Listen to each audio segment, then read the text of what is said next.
اعوذ باللہ من الشیطان الرجیم بسم اللہ الرحمن الرحیم السلام علیکم ورحمۃ اللہ وبرکاتہ. دوستانو، مجبوری، غریبی، د پیسې کمې او پردی قرض دا یو ډیر مشکل ترین حالاتو نه سړی تیریږي او دا ډیر یو سخت شی دی. الله رب العزت دی چې څومره زما مسلمانان ورونه دي سو قرضداري الله رب العزت د قرض نه خلاص کی، که څوک بې ګناه په جیل کې وي بندیان الله د بند خلاص کی، او که څوک بیماران په خپله بیماران یا په کورونو کې بیماریان الله د شفای کامله ورکړي. دوستانو، نن زه تاسو ته د حضور کریم صلی الله علیه وسلم د حدیث په حواله باندې تاسو ته نن زه د قرض د خلاصېدو یو داسې دو دعاګانې درته ښیم چې ان شاء الله العزیز تاسو په دې باندې عمل وکړو. نو حضور السلام فرمایي چې یو غر دی چې هغې ته صبر وایي، چا باندې وي د دې غر عمره قرضه وي نو هم به الله دته طاقت ورکړي او دا به ادا کړي.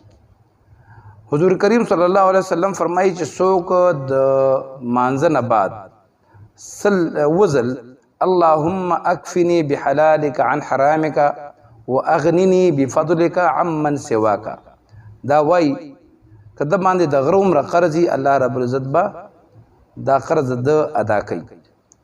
او بعض بزرګانو طریقه دا ښودلې ده چې دا دعا د جمعې په ورځې د خطبې نه مخکې اویا ځل ویل او د هر مونځ نه پس وزل ویل دا ډېر بهتره دي. او په مدینه منوره کې یو غر دی چې د هغې نوم صبر دی. حضور کریم صلی الله علیه وسلم فرمایي که چا باندې د دې غر عمره قرضه وي او دا دعا ووایي نو دا قرضه به الله رب العزت ادا کوي، د دې بندوبست به کوي. او دا دعا چې کومه ده سحر او ماښام 3 ځل یا 7 ځل دا معمول جوړول پکار دي.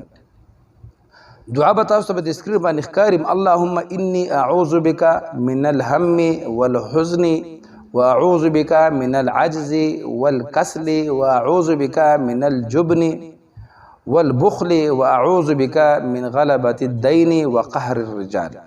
دا دو دعاګانې دي د حضور کریم صلی الله علیه وسلم د حدیث مبارک پرنا کې د کې هیڅ شک نشته. که چېرته دا موږ د خپل ژوند معمول جوړ کو الله رب العزت به د غیبونه داسې اسباب برابروي چې په موږ باندې که کروڑونو روپۍ قرضه وي نو الله رب العزت به د دې دعا په برکت باندې د قرضونه الله ختموي. الله رب العزت دې موږ له د عمل کولو توفیق راکړي. السلام علیکم ورحمۃ اللہ وبرکاتہ.